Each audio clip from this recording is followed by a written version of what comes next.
ఈ వీడియో చూసే ముందు మిగతా 9 పార్ట్స్ చూసి అప్పుడు ఈ వీడియో చూడండి. మీకు ఈ కథ పూర్తిగా అర్థమవుతుంది. రైలు బయలుదేరింది. ఇంకొక 10 నిమిషాల్లో ఎగ్మూరు స్టేషన్లో ఆగింది. అక్కడ ఒక బంటోతు నడిగితే ఇదంతా చిన్నపట్నమే అన్నాడు. ఎంత గొప్ప పట్నమని ఆశ్చర్యపోతూ, ఈ ఊరు మధ్య నుంచి కూడా రైలు వేశారు, ప్రజలకేమీ ప్రమాదం ఉండదు కదా అన్నాను. ఇంతటోకెల్లా నా పెట్టెలోనికి 4 అరవవాళ్ళు రాబోయారు. చిలకల్లా వస్తున్నారు నాయనా, అవతలకి దయచేయండి అన్నాడు. వాళ్ళు నా మాట వినిపించుకోలేదు. మాట్లాడకుండా తలుపు తీస్తున్నారు. అబ్బాయి, మీకు తెలియదు, ఇది 2nd క్లాసు, ఇందులో ఎక్కితే జుల్మానా వేస్తారు, అవతలకి వెళ్ళి ఇంకో పెట్టెలో ఎక్కండి అన్నాను. అందులో ఒకడు నా ముఖం కేసి చూసి, నువ్వు ఇక్కడున్నావే, 4th క్లాస్ పెట్టెలో ఎక్కవలసిన మనిషిల వలె ఉన్నావు, దయచేయమని వచ్చి రాని తెలుగులో అన్నాడు. వాళ్ళు సాహసము చూస్తే నాకు ఆశ్చర్యం వేసింది. చిత్తము, పెంకితనము, సౌందర్యానికి మీది పుట్టిల్లు, ఇంకా కబుర్లేమి లోటు గనక అధిక ప్రసంగము చేయకు, దయచేయమన్నాను. నేను అన్నదాంట్లో వాళ్లకు బాగా అర్థం కాలేదేమో తోస్తుంది. అందుచేత వాళ్ళు నా మాట వినిపించుకోనట్టుగా నటించారు. సరిదా అయ్యా, నీవు జాస్తి వాడకవయ్యా, మాకు తెలుసును అన్నాడొకడు. ఇంతలోకెళ్ళి గార్డు అలా వెతుకుతున్నాడు. వీళ్ళని అవతలకి గెంటి వేయమని చెబుదామని కేక వేశాను. వాడు నా మాట వినిపించుకోకుండా చక్కపోయాడు. ఇంతట్లోకే వీళ్ళకి తోడు ఇంకొక ఆయన చేరాడు. ఆయన వచ్చిన నాయకి తోటి వాళ్ళ సంగతి అంతా చెప్పాడు. నాకు ఇంగ్లీష్ రాదనుకున్నారు కాబోలు వాళ్ళు. వట్టి పల్లెటూరు దద్దమ్మలా ఉన్నాడు. గార్డుకొక రూపాయో 2 చేతిలో పెట్టినట్టున్నాడు. ఇంకా పాపము పెట్టంత తనదేననుకున్నాడు అని వాళ్ళలో వాళ్ళు అనుకున్నారు.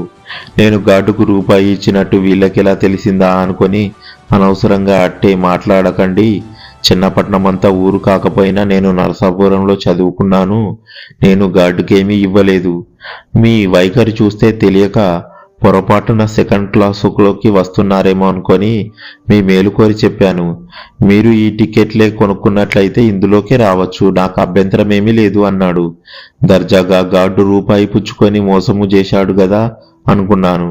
పైగా అనవసరంగా వీళ్ళతోటి పేచి కూడా ఎందుకు అనుకున్నాను. పేచి పెట్టినా ఏం లభించేటట్టు కనిపించలేదు. నేను అనవసరంగా దెబ్బలాడే స్వభావం కలవాణ్ణి కాను.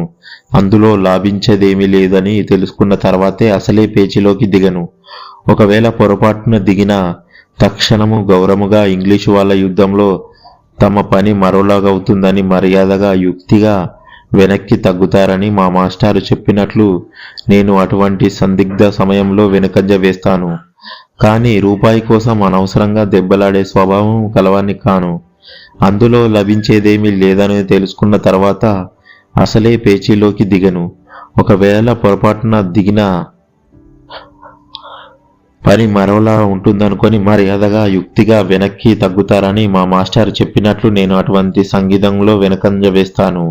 కానీ రూపాయి అనవసరంగా గార్డుకి ఇచ్చినందుకు మాత్రము చాలా విచారంగా ఉంది. ఏమి అంటే పైకి మరోలాగా కనబడ్డా నేను బహుజాగ్రత్త మనిషిని. అనవసరంగా డబ్బు ఖర్చు పెట్టడం నాకేమాత్రము ఇష్టము లేదు. అలా అని సమయం వచ్చినప్పుడు వెనక్కి తీసుకొని వెళ్ళేవాని కాను. కానీ మంచో చెడో కొంచెము దురాలోచన కలవాని గనుక ఒకటే పద్ధతి పెట్టుకున్నాను. ఒకటి వేసి 10లాగా పద్ధతిలో వాణ్ణి అందుకే వాడేద్దామనుకున్నాను. నేను వట్టి వెర్రివాణ్ణి అనుకున్నా. గార్డుకొక రూపాయి ఇచ్చాను. రూపాయి పోయినా దూర ప్రయాణము గనుక ఇరుకు లేకుండా సౌఖ్యంగా 4 ఎక్కే పెట్టెలో నేనొక్కనే కూర్చోవచ్చనుకున్నాను. కానీ నా జన్మలో ఈసారి మట్టుకు మోసపడ్డాను. అది వరకెప్పుడు ఇంత దొంగని చూడలేదు. ఇప్పుడు పెట్టెలో ఇంకొకరెక్కారని విచారము లేదు. నాకు పట్టుకున్న దేమిటో నిష్కారణంగా వాడు నన్నెందుకు ద్రోహము చేయాలని కావాలని దేహి అని చెయ్యి చేస్తే లేదంటానా? నేనెంత మాత్రం కష్టాలు ఎలుగని వాడినా కాదే. మానవ స్వభావంలో ఎంత దుర్గాముగా ఉంది. అందులోనూ వాడు దొరకూడను. అంత మోసగాళ్ళు గనకనే వాళ్ళంతటి రాజ్యం సంపాదించగలిగారు. లేకపోతే వాళ్ళంతా అబ్బతరమా, వాళ్ళ తాతతరమా?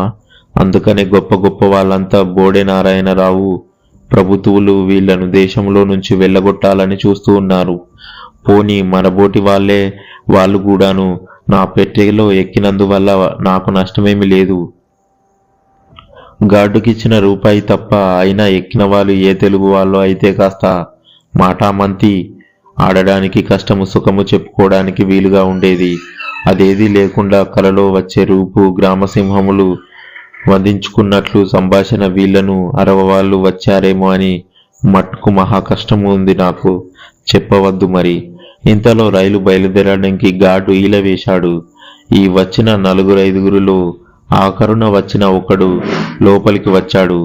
తక్కిన వాళ్ళంతా ఊరికే ఇయన్ని సాగనంపటానికి వచ్చినట్టు తోస్తుంది. ఒక్కడే అయినప్పుడు ఆయనలో ఆయన మాట్లాడుకోలేదు గదా. మాట్లాడితే నాతో మాట్లాడాలి, లేకపోతే మాట్లాడకుండా ఊరుకోవాలి. అందుచేత ఎలాగైతేనేం పర్వాలేదని అనుకున్నాను. రైలు బయలుదేరింది. చాలా దూరము వరకు చిన్న చిన్న స్టేషన్లు దగ్గరలో చాలా ఉన్నాయి. అక్కడెక్కడ రైలు ఆగలేదు. రైలు ఆగనప్పుడు మధ్య నిన్ని స్టేషన్లు ఎందుకు కట్టారా అనుకున్నాను. పెట్టెలో కూర్చున్న ఆయన్ని అడుగుదామనుకుని ఇదివరకే పల్లెటూరు దద్దమ్మన్నాడు. ఈ ప్రశ్న వేస్తే ఇంకా ఏమంటాడో అనుకొని ఊరుకున్నాను. కానీ చెన్నపట్నము పొలిమేరెక్కడో మట్టుకు చెప్పండి కోరాను. ఈ చిన్న చిన్న స్టేషన్లన్నీ చెన్నపట్నం చేరినవే అని చెప్పాడు. ఇంగ్లాండ్ కంటే కూడా చిన్నపట్నమే తప్పకుండా పెద్దదనుకున్నాను. ఈ ఊళ్ళో బంధువులు స్నేహితులు ఒకళ్ళనొకళ్ళను చూసుకుంటే పొరుగురు ప్రయాణములాగే ఉంటుంది కదా అనిపించింది. ఊరికొక చివర ఉద్యోగస్తులు, రెండో చివర ఆఫీసు ఉంటే అక్కడికి వెళ్ళడం ఎలాగో అనుకున్నాను.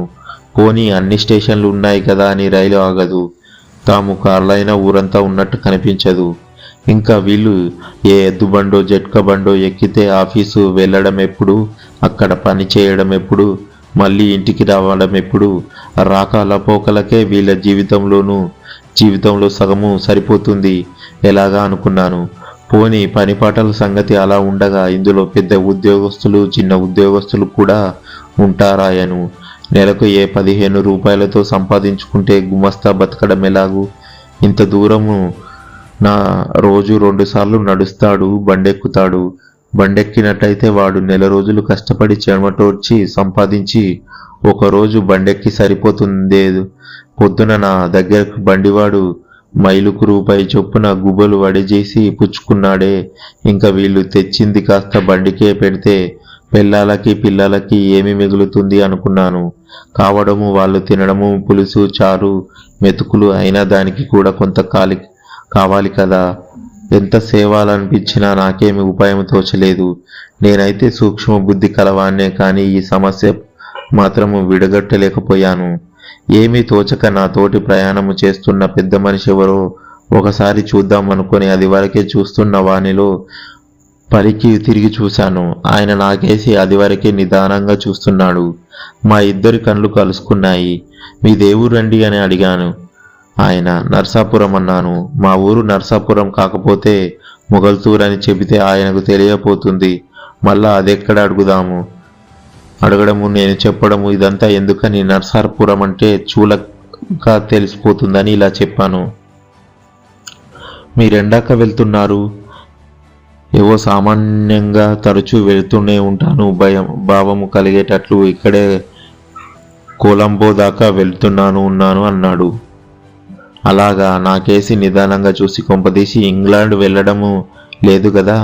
వాలకం చూస్తే అలాగే కనిపించింది కానీ అంతకంటే కొలంబో వెళ్ళవలసిన పనేమీ కనిపించదు అన్నాడు. అలాగండి, నా వాలకం ఇంతేదా అలాగా కనిపించడం లేదు. అందులో తమరేమీ లోటు కనిపెట్టారన్నాను.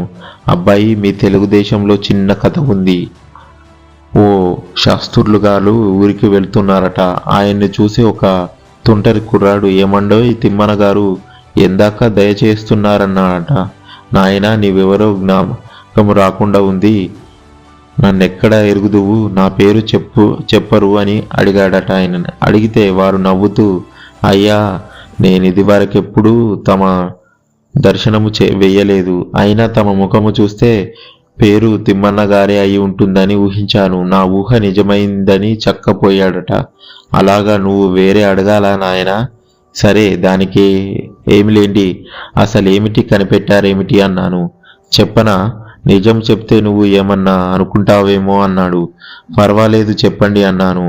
నీ పెట్టె చూస్తే పల్లెటూరు అని, ఎప్పుడు దూర ప్రయాణం చేసి ఎరుగవని తెలుస్తున్నది.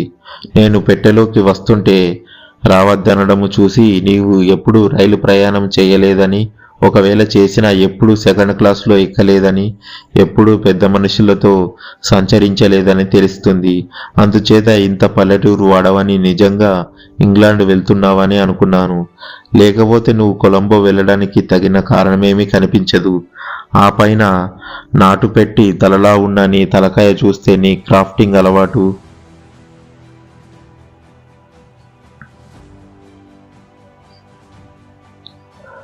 లేదని, జుట్టు ఉండేదని, అది ఇవాళ తీయించేసావని తెలుస్తుంది. కొలంబో దాకనే ప్రయాణం అట్లయితే జుట్టు తీయించవలసిన అవసరం లేదు. అందుచేత ఇంకా పైకి వెడుతున్నావని రూఢీ చేశాను. ఇంట్లో కూడా చెప్పకుండా వెళుతున్నావని నా అనుమానము. లేకపోతే బొంబాయి వెళ్లకుండా కొలంబో ఎందుకు వెళుతున్నావు? ఏమంటావు? నేను చెప్పింది నిజమా అబద్ధమా? ఉన్నమాట చెప్పు. మీ వాళ్ళతో చెప్పనులే చెప్పింది అన్నాడు. ఆయన మాట లొక్కొక్కటి వింటుంటే నా ప్రాణాలు పైనే ఎగిరిపోయాయి. ఇంతమందిని చూశాను, కానీ ఇలాంటి వాడిని మట్టుకెప్పుడూ చూడలేదు. ఈయన అరవవాడై అఖండుల్లా ఉన్నాడు. తెలుగువాడు బాగానే మాట్లాడుతాడు. ఒకవేళ తెలుగు భాషలో ఉన్నవాడేమో కొంతకాలము. లేకపోతే సెకండ్ క్లాస్లో ప్రయాణం చేయగలిగినంత డబ్బెక్కడిది అరవ వాళ్లకు? తెలుగుదేశంలో సంపాదించకపోతేను అనుకున్నాను. ఏమైతేనేం అఖండ తెలివితేటలు మన గుట్టంతా తెరిచిన పుస్తకంలా చదివినట్టు నిమిషంలో కనిపెట్టేశాడు. ఈయన వల్ల ఏమి ప్రమాదము రాదు కదా అనుకొని ఈయనెవరో, ఈయన సంగతం ఏమిటో, సందర్భం ఏమిటో అడిగి తెలుసుకుందాము. ఎలాగైనా ఈయన తోటి కొంచెం స్నేహం ఉంటేనే నయమనుకున్నాను. లేకపోతే ఇంటికి కొంచెం చేత ఉత్తరం రాస్తే చిక్కు. ఎందుకైనా కొంచెం జాగ్రత్తగా ఉండడమే మంచిదని చిత్తం తమ రుహించిందని. చాలా భాగము వాస్తవమే. నేను ఇంగ్లాండ్ వెడుతున్నాను. తమ దేవురు తెలుగు కూడా బాగా మాట్లాడుతున్నారు. తెలుగుదేశంలో ఎప్పుడైనా ఉన్నారా ఏమిటి అన్నాను. అనేటప్పటికీ ఆయన కొంచెం నవ్వి, అబ్బాయి మాది తిరుచునాపల్లి. నేను చిన్నప్పటి నుంచి తెలుగుదేశంలో ఉండేవాడిని. మా తండ్రి స్టేషన్ మాస్టర్గా పనిచేసి చాలా కాలము రాజమహేంద్రవరము, నిడదవోలు, ఏలూరు మొదలైన ఊళ్ళలో ఉండేవారు. నేను ఇంగ్లాండ్లో చదువుకున్నాను. ఇంజనీరు పరీక్ష అయ్యి నేను చాలా కాలము మీ ధవళేశ్వరంలోను, నెట్టిపేటలోను, బెజవాడలోనూ ఉన్నాను. అందుచేత నాకు తెలుగు బాగా అలవాటు ఉన్నది. దానితోటి నా కళ్ళు చల్లబడ్డాయి. అది వరకు తొందర కొట్టుకున్న ఉన్న గుండె ఒక్క క్షణం ఆగిపోయింది. ఇంకా మా ఇంటి పేరు, మా నాన్న పేరు అడిగి తెలుసుకుని ఉత్తరం గిట రాస్తాడు, నా కుంప మునిగిందనుకున్నాను. మరొకళ్ళైతే గుడ్లు మిడకరించేవాళ్ళు. నేనింకా కొంచెం ధైర్యం గలవాణ్ణి గనుక ఆయన గుండెను ఆడించి మళ్ళీ ఆయన తోటి సంభాషణ ఆరంభించాను. చిత్తము అలాగా అండి. ఇంగ్లాండ్ దయచేశారు అండి. అక్కడ మన వాళ్ళ ఎవరైనా ఉంటారా అండి? బస అది దొరికింది, భోజనము అది సదుపాయంగా ఉంటాయా అండి అని అన్నాను. ఉన్నారు, ఏదో కొద్ది మంది మన వాళ్ళు ఉన్నారు. మొత్తము మీద సౌఖ్యంగానే ఉంటుంది అని. అబ్బాయి, నీవెక్కడ స్నేహితుల ఎవరైనా ఉన్నారా? అక్కడేమి కావాలో అన్ని కొనుక్కున్నావా? అక్కడెలా నడుచుకోవాలో శాచారాలేమిటో ఏమన్నా తెలుసుకున్నావా అన్నాడు. అనేటప్పటికీ పోనీ పెద్ద మనిషి కదా అని కొంచెం గౌరవం మాట్లాడితే, నన్ను చిన్న కుర్రాడి కిందకి లెక్క కట్టేసి మాట్లాడితే అబ్బాయి అనుకుంటూ ఏమిటో దర్జాకు పోతాడేమిటి? ఈయన ఎక్కువేమిటి, నా తక్కువేమిటి? ఈయన ఇంగ్లాండ్ ఇదివరకు వెళ్ళాడు, నేను ఇప్పుడు వెళ్తున్నాను, అంతే తేడా. ఈ మాత్రం దానికి నన్నింత అగౌరపరిచాల్సిన అవసరం ఏమిటి? కాబట్టి ఈయనతో సంభాషణ ఇంకా కనిపెడితే బాగుంటుందని అడిగిన దానికంతా ఊ అని ఏకాక్షరంతో సమాధానం చెప్పి, ఆయన ఇంకా ఏమో అడుగుతుంటే వినిపించుకోకుండా కళ్ళు మూసుకొని నిద్రపోతున్న వాడి వలె వెనక్కి జార్ల పడుకున్నాను. దానితో ఆయనకు కొంచెం కష్టము తోచింది. కాబోలు ఒక క్షణము ఊరుకున్నాడు. కానీ పాపం ఎంతసేపు ఊరుకోగలడు? ఆడే నోరు, తిరిగే కాలు, ఒక్క మాట ఊరుకోలేవంటారు పెద్దలు. ఆ మాటే నిజమే అనుకో. నిమిషమును అబ్బాయి పాపం చాలా నిద్ర వస్తున్నట్లుంది, పడుకో నాయనా అన్నాడు. ఏమిటి మీ అభిప్రాయం? నేనేమన్నా చంటపిల్లాడిని అనుకున్నారా? అని అడుగుదామని అనుకున్నాను. ఆయనతో అకారణంగా ఘర్షణ ఎందుకని సమాధానం చెప్పకుండా నా బొంత తీసి పక్క వేసుకున్నాను. అది చూసి ఆయన ఊరికే లోపల నవ్వుకోవడం మొదలుపెట్టాడు. ఎవళ్ళు నవ్వితే లెక్కేమిటి మనకు, నవ్విన వాళ్ళకే మూతి వంకర పోతుందనుకొని పోనీ మనకు మడత మంచం కూడా ఉందని చూపించడానికి అది కూడా పైకి తీద్దామనుకొని ఆయన కొద్దిగా ఇరుకు ఉంటుందేమని ప్రయత్నించాము. మానేశాను. నా పక్క మీద కూర్చున్నాను. నాయనా, ఈ బొంత నీతో కూడా అడకు తీసుకువెళ్తావా అన్నాడు. తీసుకువెళ్తాను. తీసుకువెళ్ళడానికి కాకపోతే మరి దారి మధ్యలో పారేయడానికి తెచ్చుకున్నానా? ఇంతలో తమరంతా ఆశ్చర్యపోవడానికి ఏమి ఉంది అన్నాను. ఆయన నాకేసి సూటిగా చూసి,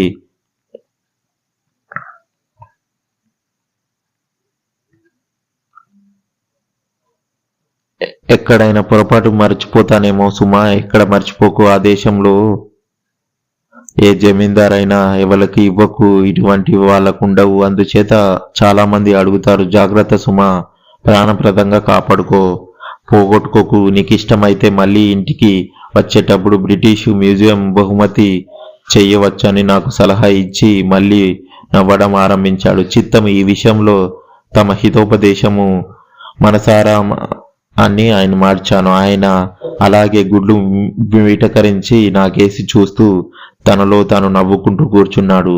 నా దారిన నేను పడుకొని సుఖంగా నిద్రపోయాను. కానీ లోపట మట్టుకు బెదురుగానే ఉంది.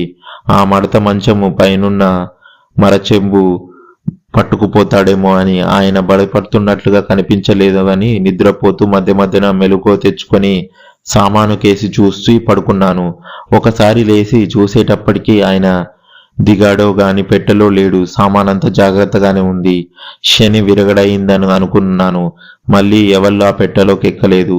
నేను లేచేసరికి బాగా తెల్లవారింది. దంతధావన ప్రయత్నము చేశాను. నీళ్ల సంగతి ఎలాగో అనుకున్నాను. నేను కూర్చున్న గదిలో ఓ మూల లావేటరీ అని తలుపు మీద రాసి ఉంది. అదేమిటో చూద్దామని ఏమైనా నీళ్లు ఉంటాయేమో అని తలుపు తీసుకొని వెళ్ళాను లోపలికి. గది శుభ్రంగానే ఉంది. బహుశుభ్రంగా ఉంది. గోడ మీద చిన్న కుళాయి ఉండి ఆ నీళ్ల కింద పడకుండా దాని కింద ఒక చిన్న చక్కెర కంబుచారులో మూకుడు ఉంది. ఆ పక్కనే మధ్య రంధ్రము ఉన్న కుర్చీ మీద పీత ఉన్నది. ఇది ఏమైనా దుర్వాసన లేదు. ఏర్పాటంతా చాలా బాగానే ఉంది. ఇంగ్లాండు నుంచి వచ్చిన తర్వాత ఈ ఇంట్లో కూడా ఇలాంటి ఏర్పాటు చేయిస్తే బాగుంటుందని నిశ్చయించాను. కుళాయి దగ్గర వెళ్ళి తిప్పబోయాను. ఎంతసేపు తిప్పినా తిరగలేదు. ఎలా అని ఆలోచిస్తూ మరొక గట్టిగా తిప్పవలనని ప్రయత్నం చేశాను. చేజారి ముందుకు కుళాయి మీద పడ్డాను. అది వరకు ఎంత తంటాలు పడ్డానని. తిరగని కుళాయి దాని మీద చేత జారిపడి తోటే చెయ్యని నీళ్లు వచ్చి నా వంటి నిండా పడ్డాయి. మళ్ళీ నేను లేవడంతోటే ఆగిపోయాయి. ఏమిటి మాయా అని ఆలోచిస్తూ చూస్తే ఆ మీట లోపల నొక్కితే నీళ్లు వస్తుంది కదా అని తెలుసుకున్నాను. దంతధావనది కాలకృత్యాలు తీర్చుకొని స్టేషన్లోకి అమ్మ వచ్చిన 4 ఇడ్లీలు ముక్కలు తిని కాఫీని నీళ్లు తాగి రైలు రోడ్డు పక్కన దేశమంతా చూస్తూ కూర్చున్నాను. అరవ దేశం కూడా చాలా చక్కని దేశమే. ఇంత చక్కని ఉంటుందని ఎప్పుడు అనుకోలేదు. ఎక్కడ చూసినా మంచి తోటలు, పంట భూములు, గొప్ప గొప్ప దేవాలయాలు, అంతా డెల్టా లాగా ఉంది. ఇంత తృణకష్ట జల సమృద్ధి గల దేశంలో అంత దరిద్రులుగా ఉండి 8 రూపాయలు 10 రూపాయలు ఆశించే దేశాలు కాని దేశాలు ఎందుకు పోతారో అనుకున్నాను. మధ్యాహ్నం ఒక స్టేషన్ గార్డు వచ్చి భోజనం కావాలా అని అడిగాడు. నా భోజనం సంగతి వీడికెందుకు, వీడేమన్నా పెడతాడా? ఏమన్నా పెడితే మటుకు మనము తింటాము గనుకన అని అక్కర్లేదు అన్నాను. అయితే మరేమి చేస్తారు అన్నాడు. సరే ఏదో చేస్తానులే అన్నాను. వాడు నా ముఖం కేసి చూసి పెద్దవి విరిచి కనుబొమ్మలు భూచేతులు ఎగరేసి చక్కపోయాడు. భోజనం సంగతి ఏమిటి చేయడానికి తోచక మళ్ళీ ఏదో కాస్త చిరుచిండి కొనుక్కొని తిని పడుకొని నిద్రపోయాను. సాయంత్రము సుమారు 5 గంటలయ్యేసరికి ట్యూటీ కొరన్ చేరాను. ఈ వీడియో నచ్చినట్లయితే లైక్ చేసి మీకు ఏమనిపించిందో కామెంట్ రూపంలో తెలియజేయండి. మరిన్ని వీడియోల కోసం లైక్ చేసి సబ్స్క్రైబ్ చేసుకోండి.